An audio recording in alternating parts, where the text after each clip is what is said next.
सभी को नमस्कार। तो चलिए देख लेते हैं, जैसा कि मैंने आपसे डिस्कशन किया कि आपका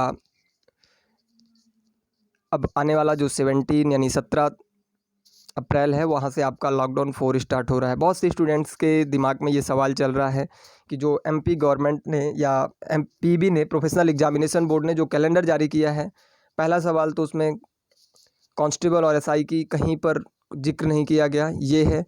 दूसरा, ये कहीं पर हमारा और मोरल डाउन करता है कि जो वैकेंसी जो ये रिक्रूटमेंट टेस्ट की बात की गई है, क्या ये होंगे या नहीं होंगे।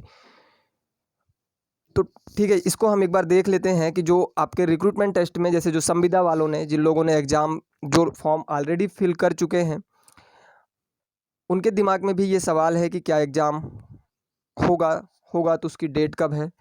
फिर इसके बाद जो रिक्रूटमेंट टेस्ट ग्रुप 3 सब ग्रुप 4, यानी कि जिसमें आपका लेबर इंस्पेक्टर और भी इंस्पेक्टर रैंक के इक्विवेलेंट जो पोस्ट हैं, उनका क्या सिलेबस होगा, उनकी क्या स्ट्रेटजी होगी, उनको कैसे एक बार में निकाला जा सकता है, उनका क्या कट ऑफ होगा, क्या आपके एसआई कांस्टेबल के सिलेबस से सिमिलरिटी है, क्या आपको थोड़ा सा हट के पढ़ना है। सारी चीज़ों को मैं एक साथ डिस्कस करूँगा, आप समझते चलिएगा, क्योंकि आपको कोई अलग से बहुत लंबी प्लानिंग करने की ज़रूरत नहीं है।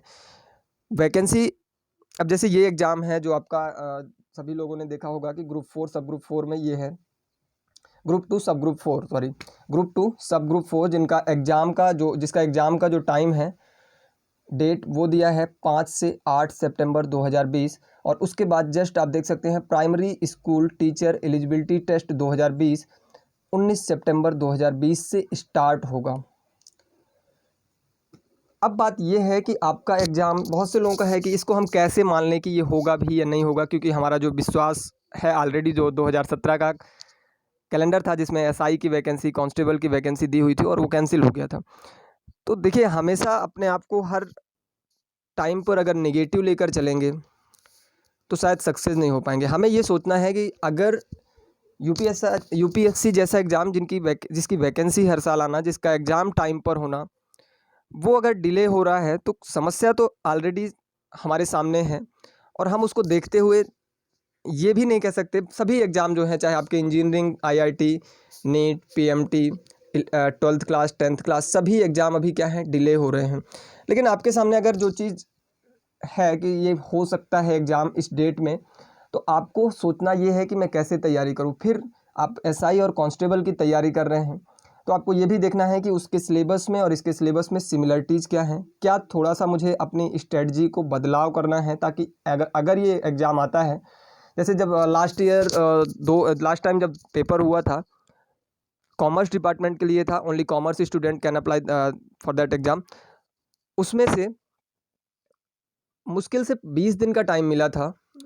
60 से 70 हज़ार लोगों ने फॉर्म फिल किया था, 400 सीट थी, और उस एग्ज़ाम के बारे में किसी को जानकारी नहीं थी। बहुत अच्छी post, assistant audit officer Madhya Pradesh. तो आपकी तैयारी होना और कभी भी एग्ज़ाम आ जाना, तो मतलब जो व्यक्ति पढ़ रहा है उसका तो होना तय है।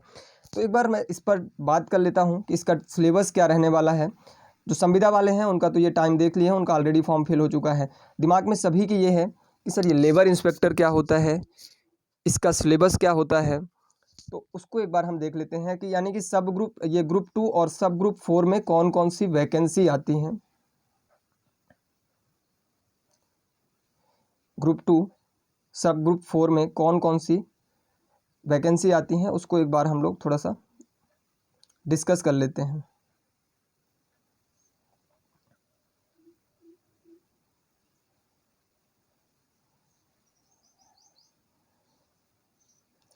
एक बार यहाँ पर देखिए, अब सबसे बड़ी बात यह है, जैसे यहाँ पर डिपार्टमेंटल जो वो सीट हैं, जो डिपार्टमेंटल एग्ज़ाम होते हैं, उनमें अभी ये किसी भी एग्ज़ाम की डेट नहीं है, तो इन सब पर हमें बहुत ज़्यादा ध्यान देने की ज़रूरत नहीं है। हम देखेंगे कि आपका जो ये है ग्रुप 2 और सब ग्रुप 4, इस पर हम बात करेंगे कि ये एग्ज़ाम का, इसमें कौन कौन से एग्ज़ाम हैं। आप देख सकते हैं, औषधि निरीक्षक, खाद्य सुरक्षा अधिकारी,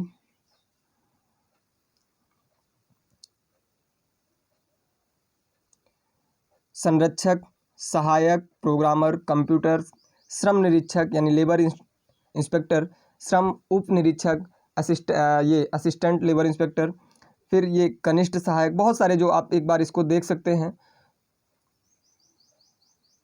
ये पूरे ग्रुप 2 सब ग्रुप 4 के अंतर्गत आते हैं। अब बात करते हैं इसका जो एग्ज़ाम पैटर्न होगा, उसमें क्या है, 200 नंबर का पेपर होगा। और सिलेबस की हम बात करें तो सिलेबस में आप देख सकते हैं सामान्य विज्ञान, सामान्य हिंदी, सामान्य अंग्रेजी, सामान्य गणित, 100 नंबर का, 4 इसमें हिस्से हैं। और जैसे ही नोटिफिकेशन इसका आता है इसमें आपका ये क्लियर हो जाएगा कि कौन सा कितने मार्क्स का है। और मैं बता दूं कि अगर कोई चीज़ 10 नंबर की है या 100 नंबर की है, टॉपिक उतने ही होते हैं, पढ़ना मुझे उतना ही पड़ेगा। तो ये पूछने की कोई बात नहीं होती अभी कि कितने नंबर का क्या, 4 है, 25-25 का होगा, ये बात क्लियर है।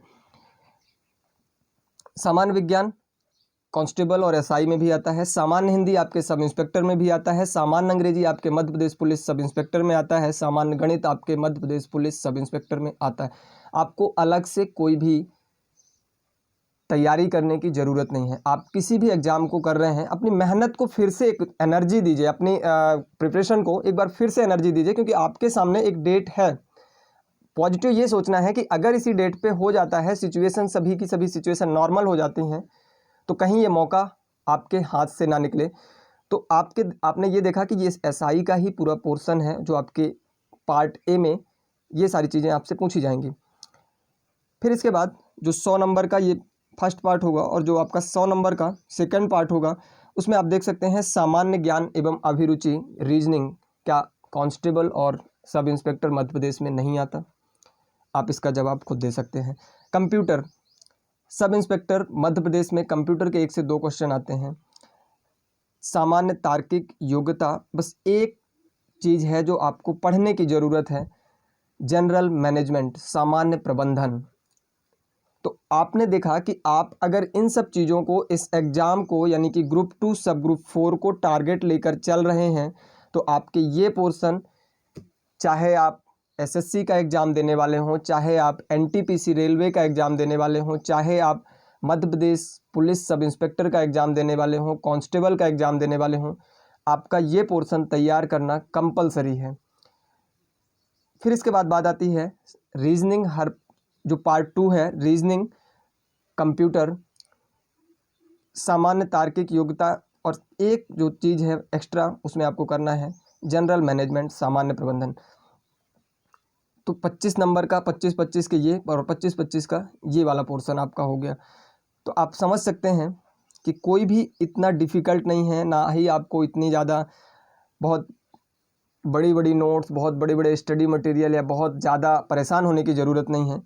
क्योंकि कोई भी तैयारी, अगर आप किसी भी अच्छे एग्ज़ाम की तैयारी दिल से कर लेते हैं, अच्छे से कर लेते हैं, तो आगे आने वाले जो भी एग्ज़ाम होते हैं, जैसे मैंने तैयारी किया असिस्टेंट ऑडिट ऑफिसर का एग्ज़ाम, सरप्राइज़ था सभी के लिए। 15 दिन बाद उसका एग्ज़ाम होना था, 20 दिन बाद, मतलब फॉर्म भरने के 20 दिन का टाइम मिला था। पता भी नहीं था कि उसमें क्या है, बस ये देखा कि पार्ट ए में जनरल है, पार्ट बी में ये आपका भारतीय अर्थव्यवस्था है 100 नंबर का, उसको पूरा पढ़ के, और 70 का भारतीय अर्थव्यवस्था और 30 नंबर की आपकी कॉमर्स से क्वेश्चन पूछे जाने थे, उसको तैयार करके और चले गए एग्ज़ाम क्वालिफाई। तो ये सारी चीज़ें होती हैं। तो उम्मीद करता हूँ कि आपको समझ में आया होगा इसका सिलेबस, इसकी कौन कौन सी पोस्ट हैं, आप एक बार देख लीजिए और लग जाइए पूरी एनर्जी के साथ तैयारी करने में। हाँ, वैकेंसी की जो बात है कांस्टेबल और एसआई की, बहुत ज़्यादा सीट, बहुत ज़्यादा रिटायरमेंट हो रहे हैं, बहुत ज़्यादा सीट खाली हैं, और आपको ये समझना है कि एक टीचर की वैकेंसी नहीं आएगी तो हो सकता है कि बच्चों को कुछ टीचर भी मैनेज कर सकते हैं, उतना ज़्यादा इशू नहीं होता। लेकिन अगर पुलिस विभाग में कर्मचारियों की कमी हो तो बहुत सिचुएशन बिगड़ती है। तो सभी, चाहे पुलिस डिपार्टमेंट हो, सरकार हो, हम लोग हो, सभी को ये पता है कि ऐसा तो हो नहीं सकता कि एग्ज़ाम ना हो, बस हो गया, कभी नहीं होगा। उसके लिए लड़ना है, अपने हक को मांगना भी है, और अपनी तैयारी भी ना बिगड़े उसके लिए हमें हर दिन पढ़ाई भी करनी है। ऐसा नहीं कि हम फिजिकल लॉकडाउन के चलते पूरी तरह मेंटल लॉकडाउन में पहुंच जाएं। ठीक है, तो धन्यवाद। आगे कोई भी आपको इन्फॉर्मेशन चाहिए तो डिस्क्रिप्शन में आपको कॉन्टैक्ट नंबर मिल जाएगा। और प्रिपरेशन के लिए अभी जो हम लोग जीएस की सीरीज़ स्टार्ट किए हैं, लगभग 6 मार्च से चल रही है, उसमें 8 से 10,000 क्वेश्चन हो चुके होंगे, तो आप उसको भी ज्वाइन करिए और अपनी प्रिपरेशन को कंटिन्यू रखिए, आपकी प्रैक्टिस बनी रहेगी। उससे आपको ये डेली का एनालिसिस होता है कि मैं कितना पढ़ रहा हूँ, मेरे को कितना आ रहा है। हर दिन आपके अंदर एक नई एनर्जी आएगी। तो उन सब चीज़ों से जुड़िए और अपनी तैयारी अच्छे से करिए। जय हिंद, धन्यवाद।